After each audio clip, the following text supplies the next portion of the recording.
Império.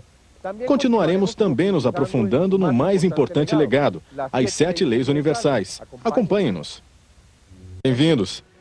Vamos ver a última parte de Conexão Atlante. No programa anterior, vimos a informação canalizada psiquicamente, que situa no centro da Atlântida um cubo de quartzo flutuante, que desintegrava tudo que fosse tocado. Nesse programa, veremos argumentos científicos que validam esta informação e que nos mostram uma maneira muito diferente de entender e controlar a energia. Devemos nos conectar com esse legado dos Atlantes, pois isso lhe permitiu organizar harmonicamente sua sociedade e elaborar uma visão coerente da realidade que ficou expressa nas 7 leis universais. Acompanhe-nos. No ano 10.900 a.C., o dilúvio universal fez desaparecer uma civilização que havia florescido durante 25.920 anos, a civilização Atlante. 25.920 anos é o tempo que o Sistema Solar leva para dar uma volta completa ao redor do Sol central da galáxia. Hoje, essa volta é chamada de precessão dos equinócios. Um grande ciclo de 25.920 anos. Tempo suficiente para que a humanidade forme uma estrutura social que permita ao homem evoluir sua compreensão sobre o universo. No final desse tempo, a estrutura formada desaparece, dando a oportunidade para um novo desenvolvimento, para uma nova organização de um lugar das experiências, permitindo novas maneiras de compreender o universo. Na metade do Atlântico, na confluência das placas tectônicas que sustentam os continentes, existiu uma cadeia de 10 ilhas, a maior das quais se chamou a Atlântida. Os montes Meru protegiam a ilha dos ventos gelados do norte. 2 vulcões gêmeos, Atlas e Gadeiros, coroavam seu cume. Ali nascia o rio Parfa. Grandes quedas purificavam suas águas, que então eram canalizadas para irrigar as terras da planície, onde cresciam todos os tipos de cultivos. Em Poseidon, sua capital, as águas separavam uma série sucessiva de anéis de terra, unidos por pontes pênseis douradas, para depois desembocar no Oceano Atlântico. Em seu anel central, encontrava-se a gigantesca pirâmide de granito branco, o Templo de Incalitlon. Construído ao redor de um vórtice eletromagnético, sobre o qual levitava um cubo de cristal de quartzo. O chamaram Tuaoi. O cristal flutuante emanava uma suave luz branca, que desintegrava qualquer coisa que entrava em seu campo. Ali realizavam cerimônias de morte para todos os Atlantes.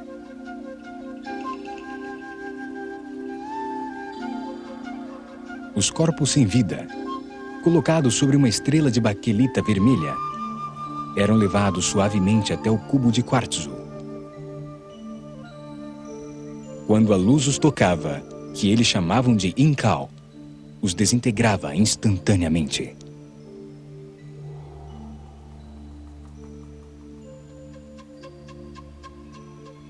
Quando o corpo físico e o corpo astral se desintegravam, o espírito eterno do homem se libertava, permitindo que continuasse sua viagem evolutiva.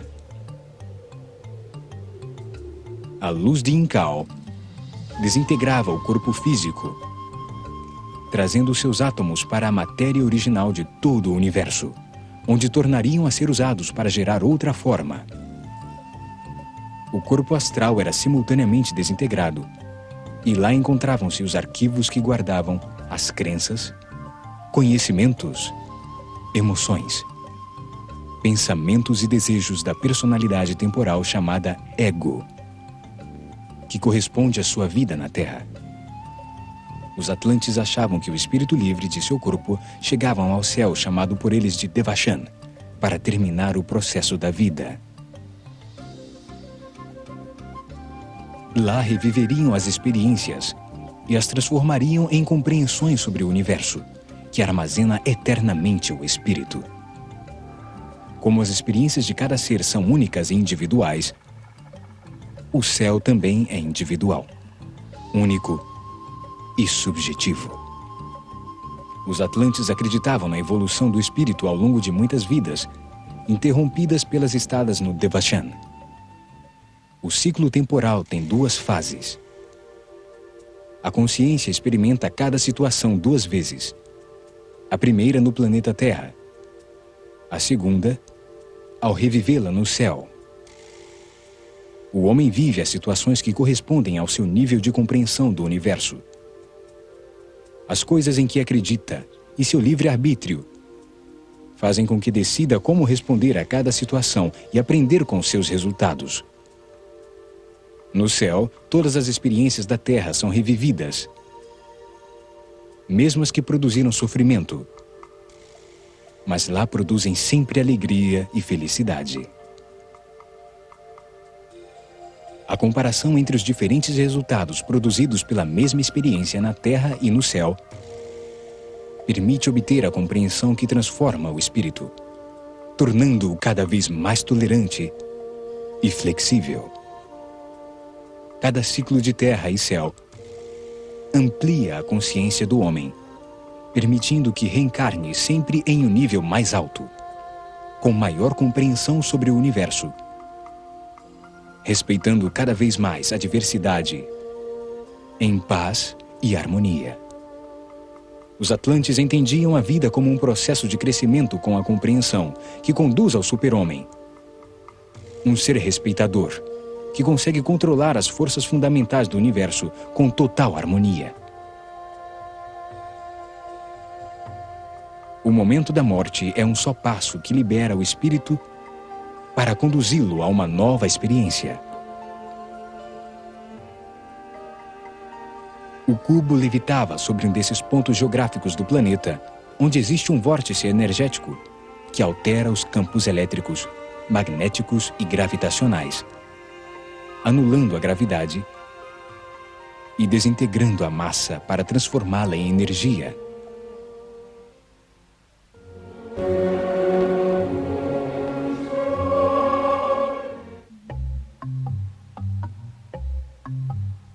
Hoje sabemos que existe uma matriz formada por linhas espaciais regulares e simétricas ao redor da Terra. Produzem uma rede de forma geometricamente pura e equidistante de seu centro. Essas linhas são conhecidas como Lie Lines. Essa rede tem pontos nevrálgicos onde são produzidos naturalmente vórtices energéticos que têm sido explorados secretamente pelos governos e por indivíduos com conhecimentos para produzir levitação e antigravidade. Esses pontos geográficos nevrálgicos estão distanciados harmonicamente entre si ao redor do planeta, e neles não existe magnetismo. Usando a tecnologia adequada, pode-se anular a gravidade de qualquer objeto em seu campo de ação. Os Atlantes sabiam da existência dessa rede e conheciam a localização exata dos pontos neutros. Isso lhes permitiu transformar a inesgotável energia da rede e construir em um desses pontos a pirâmide de Incalitlon e o cubo de cristal flutuante. Os Atlantes entenderam que todos os seres vivos, sem importar seu nível, têm redes nevrálgicas, matrizes que captam, organizam e distribuem suas energias de maneira harmoniosa. A rede é o padrão. O plano, a ideia divina que ordena a forma que se caracteriza a matéria. É a semente que contém em seu interior um código divino, com a maneira de organizar o desenvolvimento de todo ser vivo. Tudo que existe tem uma rede, uma semente. E assim a vontade e o pensamento são a semente das criações mentais. Atualmente, a radioestesia é uma técnica que estuda essa rede de campos sutis, que tem informação de como manifestar um ser perfeito, para ajustar e harmonizar com ela os desequilíbrios existentes no corpo físico. O conhecimento dessa rede energética permitiu aos Atlantes captar organizar e distribuir as diferentes energias necessárias para manter sua sociedade e transformá-la em um modelo harmônico, onde a energia seria inesgotável e patrimônio de todos.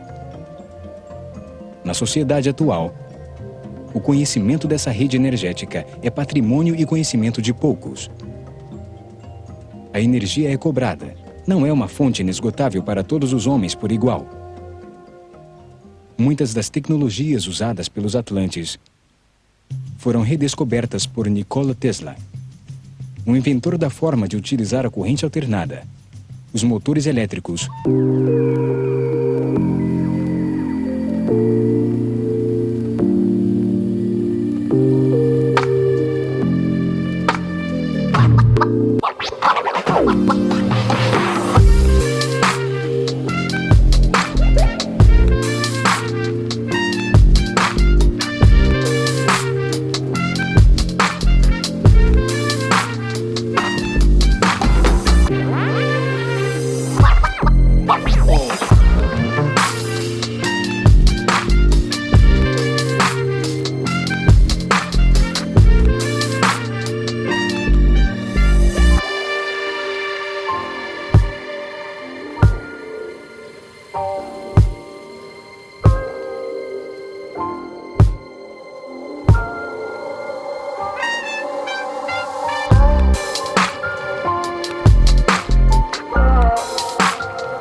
em nossa sociedade decimal.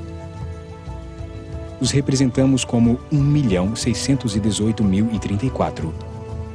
Embora não seja usado para elaborar proporções na arquitetura e não seja compreendido seu profundo significado, o ar que respiramos é matéria que se diferencia do ferro só pela velocidade molecular, pela relação de forças de π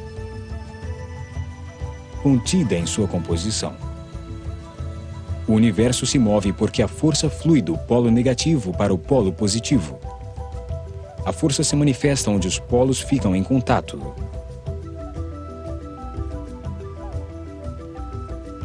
Uma força de polaridade negativa comprime a substância original sem forma, chamada espírito, até que se densifique em um volume esférico, o núcleo dos planetas.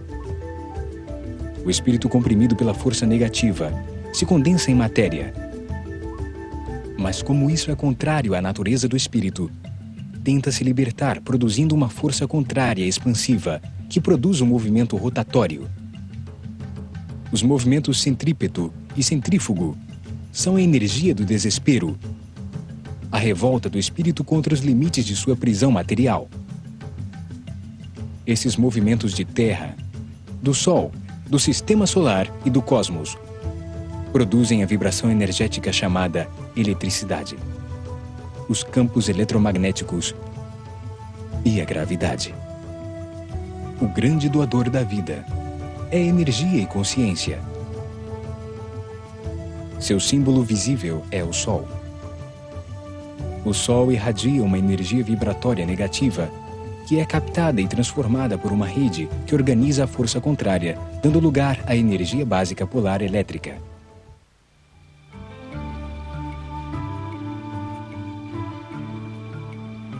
Para os Atlantes, o Sol era o símbolo físico de Deus, a força geradora de vida.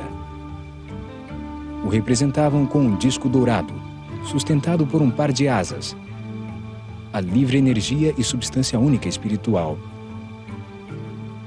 Do Sol, que é o coração do sistema solar, sai a energia, a força vibratória que é o sangue das artérias do planeta e do próprio homem.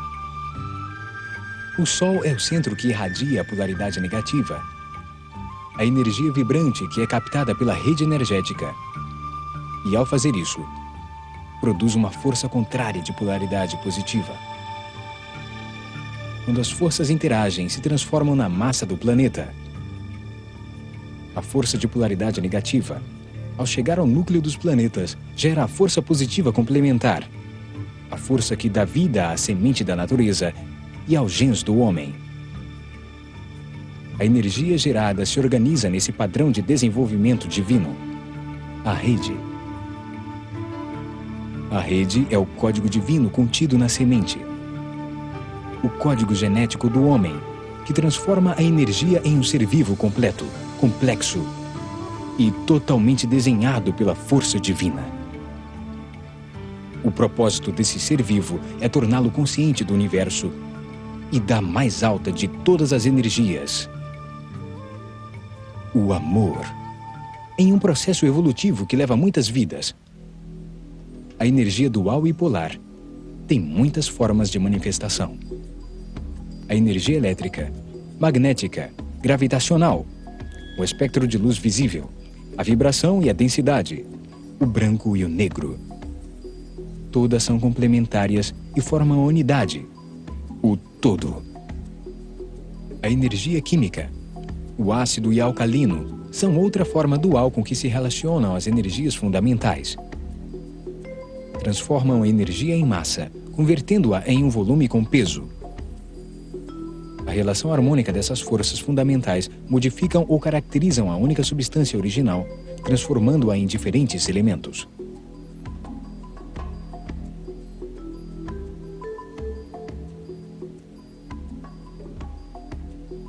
Quanto maior a força negativa, mais densa a matéria se torna. Mais átomos fazem parte de sua composição. As duas forças se organizam em pontos de equilíbrio harmônico que dão lugar a uma matéria com vibrações, cores, densidades e comportamentos químicos específicos. A ciência dos Atlantes se baseou na utilização das inesgotáveis energias da rede energética do planeta e do Sol. Do lado esquerdo de Incagriton, encontra-se um edifício circular que chamavam de Templo do Sol. Tinha uma grande lente de cristal que capturava e concentrava a energia negativa do Sol. A energia concentrada era recebida e enfocada através de espelhos em um cristal de quartzo, a pedra de fogo.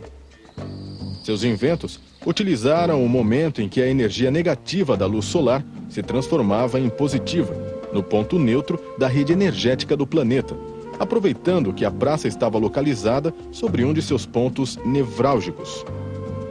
Transformavam as energias polares do Sol e da Terra e as emitiam pelo ar, como as atuais ondas de rádio, vindo dos obeliscos da praça principal.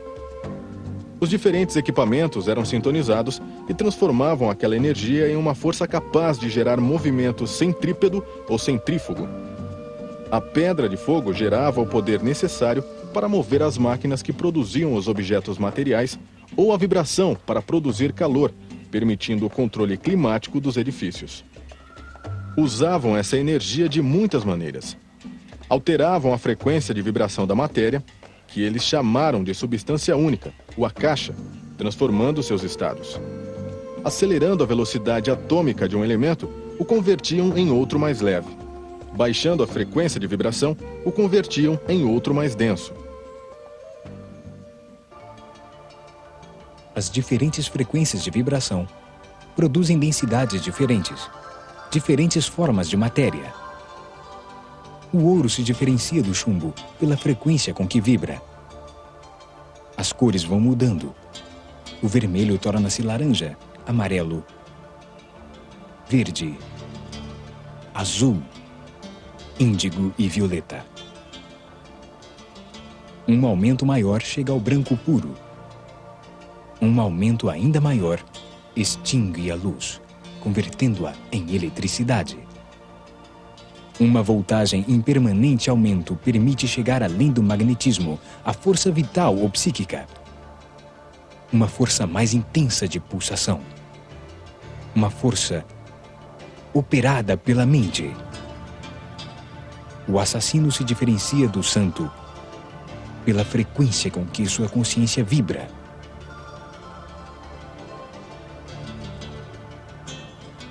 O mais importante desse conceito Atlante é que a energia de todas as partículas do universo evolui tornando-se cada vez mais consciente. A energia interagindo nas redes de origem divina evolui de uma densidade mineral até chegar à mente do homem, para se transformar em energia consciente. Nesse momento, adquire consciência de si mesma e de sua capacidade de autotransformação. Isso permite a evolução para a perfeição e conduz ao super-homem, um ser que controla com harmonia todas essas energias, ao compreender que tudo existe por amor. A física quântica atual começa a controlar conceitos da energia psíquica, a energia da consciência, do pensamento. É conhecida como energia taquiônica.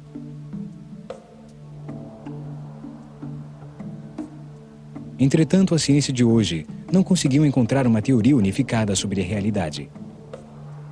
Acreditam que os elementos sejam unidades separadas que não têm nenhuma relação entre si e que são independentes do todo.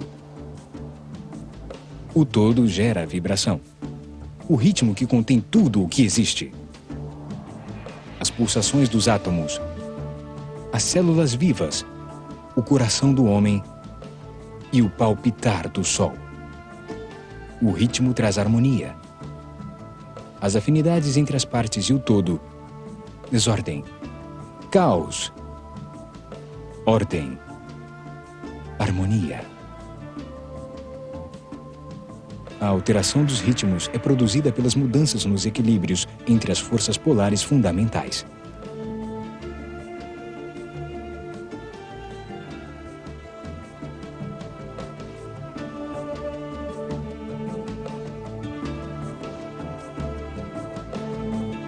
Com o aumento da frequência de vibração, os elementos se transformam em outros elementos, tornando-se cada vez mais conscientes. O corpo humano tem pontos nevrálgicos. Uma rede virtual sobre o sistema glandular que capta as energias e as distribui pelo sistema nervoso, alimentando todas as células do corpo. Na Terra acontece o mesmo. Essas energias são captadas e distribuídas pela rede a todos os pontos da esfera e a todos os seres vivos. São o sistema nevrálgico do planeta.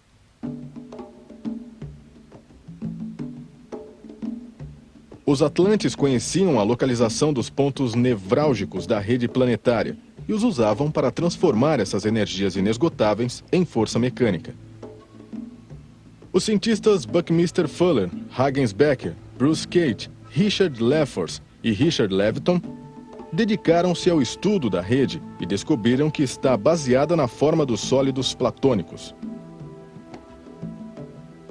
5 formas geométricas que têm a particularidade de ser todos os seus lados e ângulos iguais.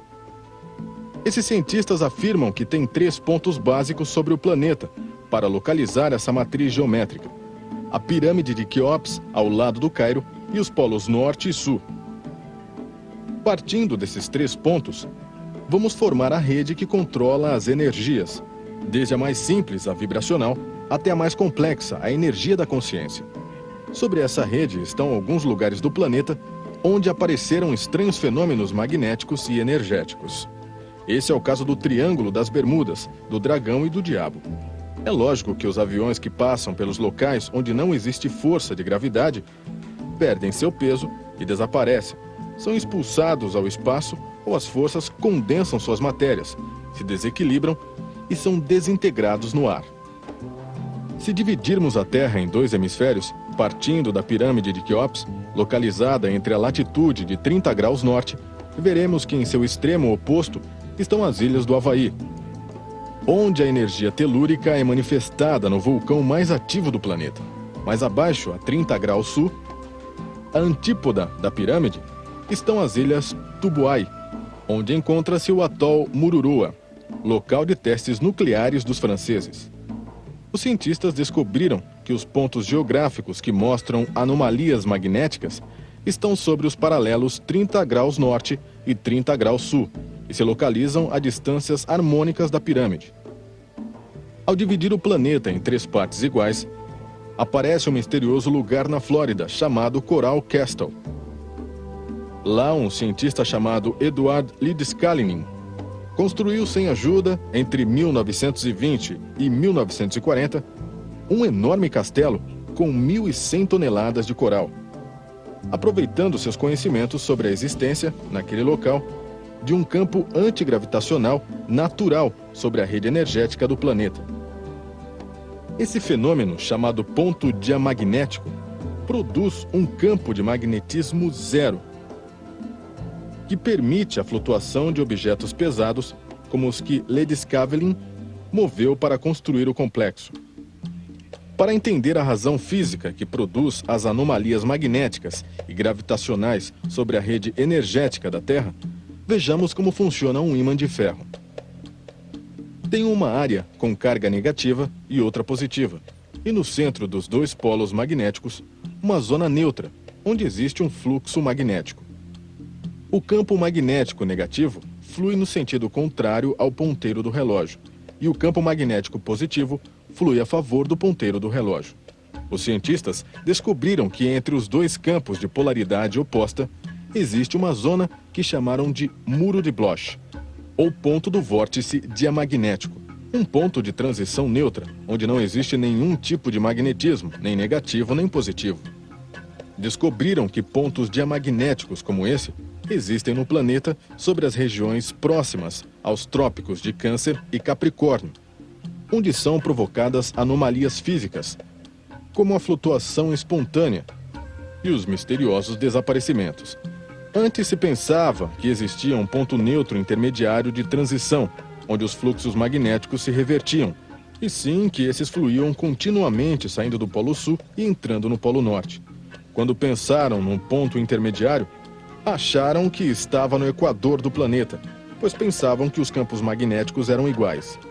Hoje estão pesquisando sobre campos assimétricos, com um ponto neutro que se encontra na altura do Cairo, e do outro campo inverso, cujo ponto neutro de reverso de fluxo encontra simetricamente em paralelo ao anterior, mas ao sul do Equador. Sobre esses muros de Bloch, localizam-se os pontos nevrálgicos da rede energética do planeta, pontos onde acontecem anomalias magnético-gravitatórias, como o Sol do Coral Castle, o Triângulo das Bermudas, ou local exato onde existiu a Atlântida. 120 graus a leste da pirâmide está o vórtice diamagnético de Coral Castle, Flórida, e 120 graus a oeste, o Triângulo de Dragão, perto do Japão, onde aconteceram inexplicáveis desaparecimentos de navios e aviões, e onde encontraram restos de submersos de gigantescas pirâmides.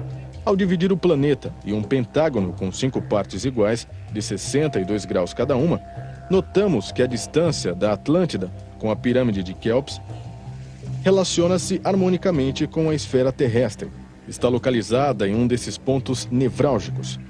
A maioria dos locais que tem uma relação harmoniosa com o Cairo tem pirâmides construídas exatamente naqueles pontos, como a do templo de Calitlon, na Atlântida.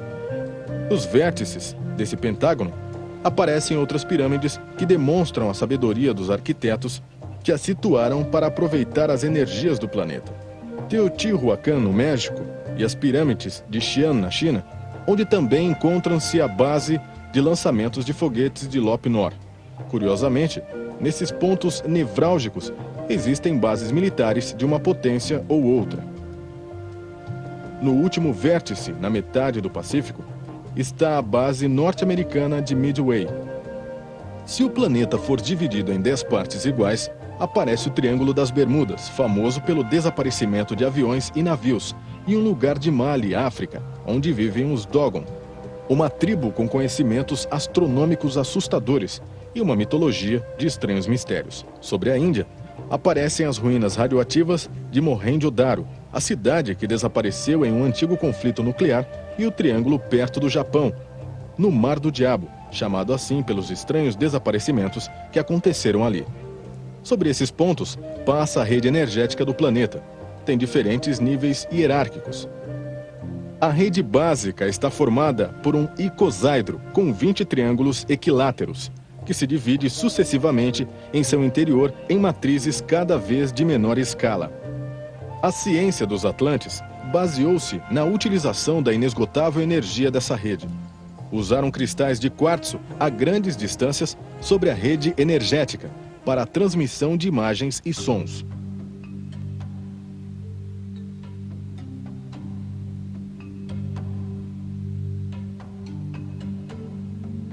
Desenharam uma tecnologia de transporte aéreo e aquático, que empregava essa energia em discos voadores de um material descrito como mais resistente que o aço, só que mais leve que o alumínio.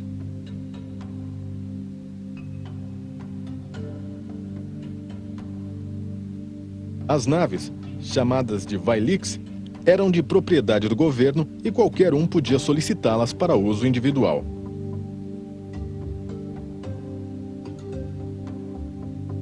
A nave gerava um campo de força que modificava a gravidade. Isso anulava seu peso, permitindo que a força gravitacional a fizesse levantar do chão. Uma vez ali, usavam a força de rotação do planeta para mover-se de um lugar a outro.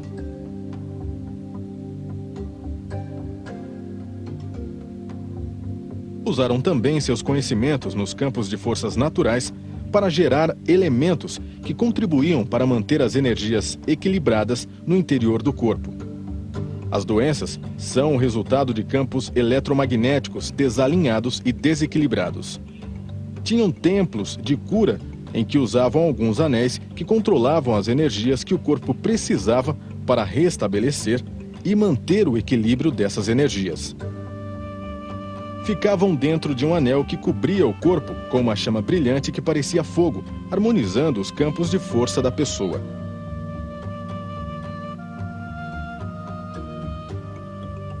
Um anel baseado nesses princípios havia no Egito e de lá chegou até nossos dias. O anel Atlante capta, como uma antena, as energias que o corpo precisa para se restabelecer, manter o equilíbrio e colocar em ressonância harmônica a rede energética do corpo.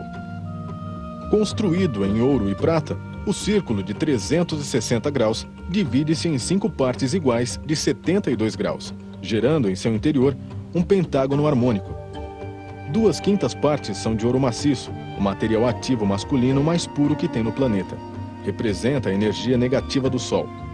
3/5 partes são de prata maciça, material passivo feminino. Representa a energia positiva fecunda da natureza.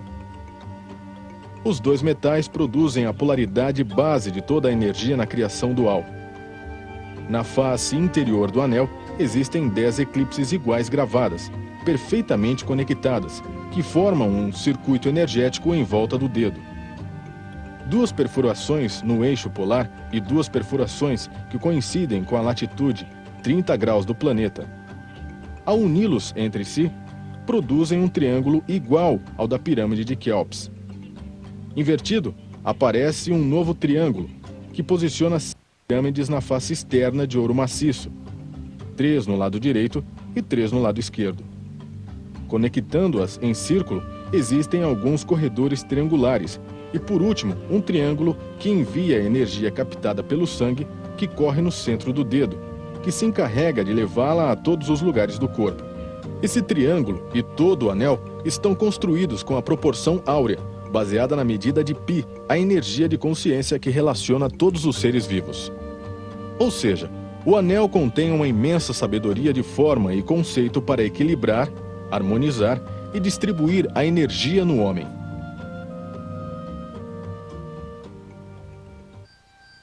Junto à praça central dos obeliscos, onde estavam em Callington, representando o caminho espiritual, estava o Palácio de Nagakoi, que representava o poder e a organização temporal de sua sociedade. As serpentes tortuosas simbolizavam a polaridade energética, a origem do movimento.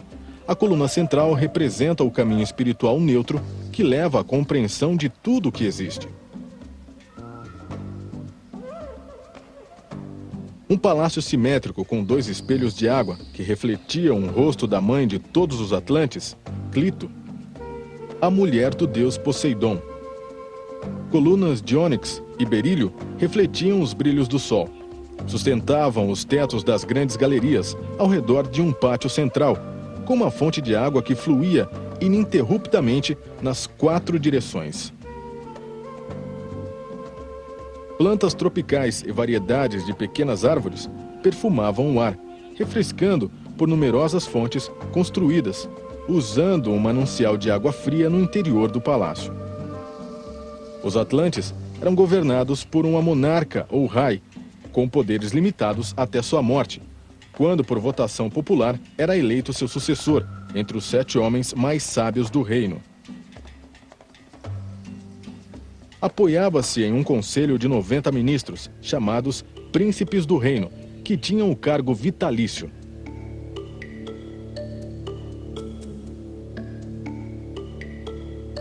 A terra era de propriedade comum, administrada pelo governo, assim como todos os meios de transporte e comunicação, todas as fábricas e todas as moradias da Atlântida.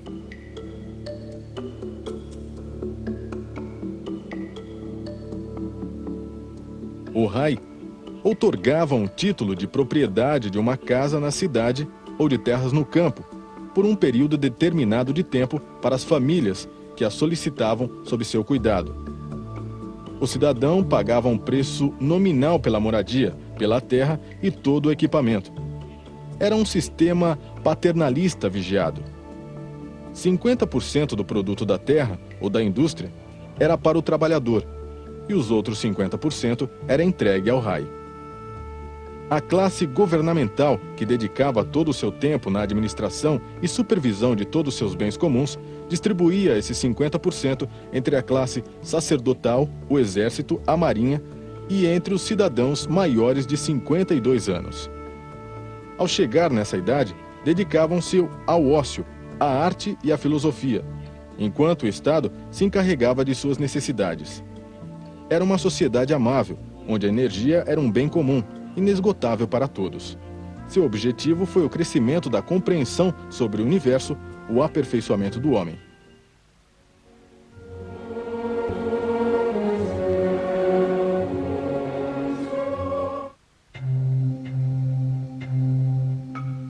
A lei de evolução permite elevar o nível a um processo evolutivo.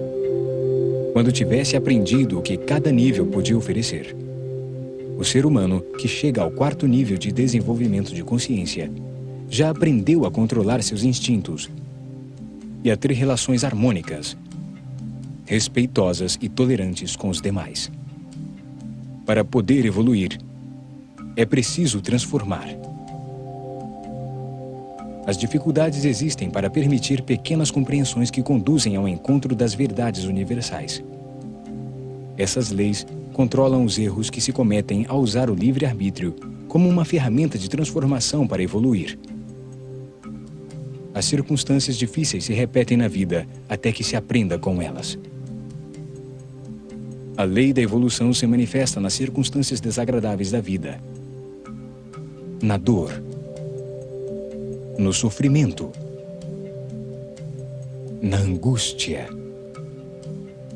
e em tudo que acreditamos que seja injustiça e desgraça. Permite ao homem violar as leis da natureza, harmonia e correspondência, destruindo o meio ambiente, causando doenças, epidemias e pragas. Permite o desequilíbrio, o absurdo e o caos, criando circunstâncias opostas às leis inferiores.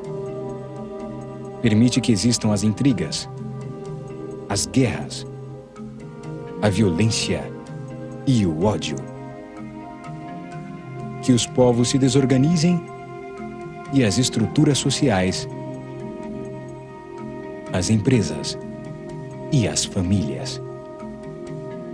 A lei da evolução aproveita o enfrentamento dos opostos, a confrontação de conceitos, crenças, costumes, culturas, sentimentos e emoções encontrados. Assim consegue que os seres humanos reencontrem o equilíbrio quando reconhecem e compreendem as mesmas leis que violaram. Somente nadando contra a correnteza de um rio, que se reconhece a força que é gerada por ela. Só é possível medir uma força se houver resistência.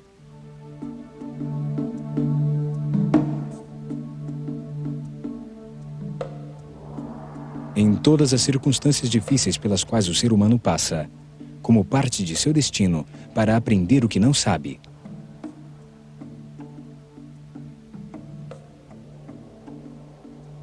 o destino é formado de experiências que a consciência deve viver para compreender as leis e a essência do universo.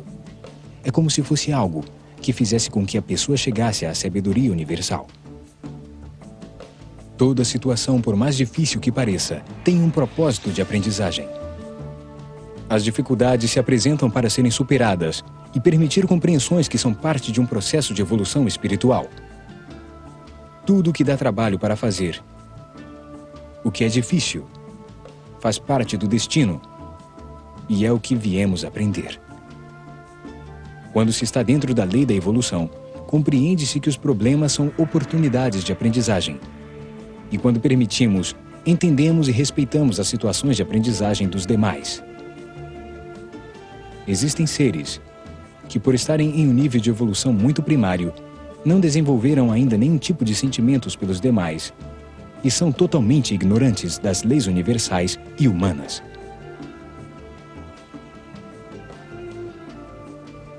Cumprem uma função importante na evolução, pois geram as experiências difíceis que as pessoas necessitam para conhecer e compreender a lei. Em um nível mais alto estão os indivíduos que desenvolveram sua sensibilidade, mas que não conhecem as leis universais. Importam-se com os outros e pouco com eles mesmos. Tentam sempre interferir nas vidas alheias, acreditando estar fazendo o bem. Em um nível ainda mais alto, encontram-se os seres que compreendem as leis e respeitam as experiências dos outros. Não se envolvem, pois compreendem que sempre ocorre o que é preciso para evoluir. Entregam a informação que serve para outras pessoas se situarem e se transcenderem a níveis de maior satisfação. Depois vêm outros seres que estão em diferentes níveis de evolução espiritual. Não culpam ninguém por nada e agradecem os problemas como oportunidades de aprendizagem. A vida é um processo de transformação, em que primeiro desenvolve-se a sensibilidade. Depois, pouco a pouco, as leis do universo vão sendo descobertas, aceitando que tudo acontece como parte de um processo de evolução que não é nem bom e nem mal.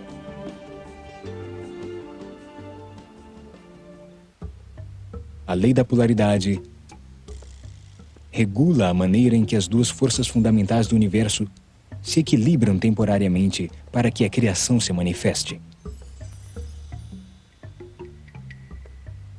A oposição entre as forças negativa e positiva gera a vibração que é a base do universo. Sua tensão produz a energia elétrica. A oposição entre as duas forças contrárias, a centrífuga expansiva e a centrípeta compressora, dá lugar à força magnética, à força gravitacional, ao movimento. A tensão produz a densidade da matéria, o volume, a massa e o peso. A frequência de choque de dois pontos com polaridade contrária produz a vibração que dá lugar à temperatura. Duas forças opostas e complementares que se atraem. O próton e o elétron se atraem. E assim são criados os átomos e com eles toda a matéria. Os átomos se atraem entre si para manifestar as moléculas. O masculino que subministra informação se atrai com o feminino que a recebe para criar uma nova vida. O luminoso e sutil interage com o obscuro e denso para gerar as experiências que permitem a compreensão. Através da polaridade, dá-se origem à diversidade.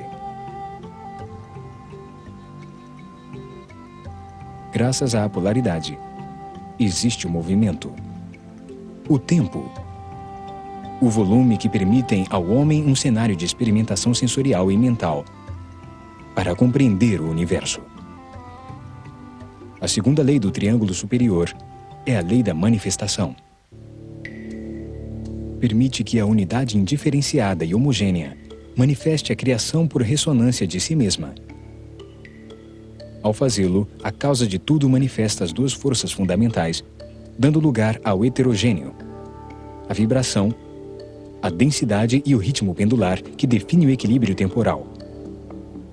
A lei da manifestação regula como a mente do todo manifesta por ressonância espíritos semelhantes a si mesmos, para criar, experimentar e, em sua própria mente, compreender o universo. Esses espíritos que vêm de Deus vibram cada vez mais lentamente, até densificar-se na matéria, em uma viagem evolutiva através de experiências na vida, que lhe permite compreender que o amor é o princípio e o fim do universo. Com essa compreensão, vibra cada vez mais rápido de volta a Deus.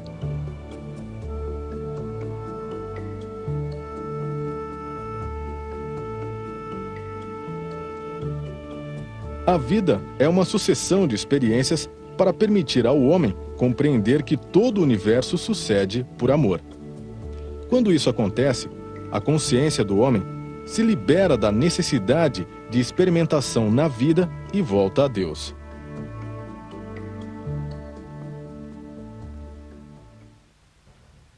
Tem sido uma aventura apaixonante confirmar a lenda da sociedade Atlante desaparecida. Redescobrir sua existência através dos livros sagrados de muitas culturas sobre a Terra. Entender que seu legado científico-religioso permitiu organizar o começo de sumérios e egípcios. Compreender que o universo tem ciclos, os quais a humanidade e suas estruturas sociais estão sujeitas. E principalmente captar essa forma de ver a existência como um processo evolutivo para a compreensão do universo, a tolerância e o amor. Espero que vocês tenham aproveitado tanto quanto eu.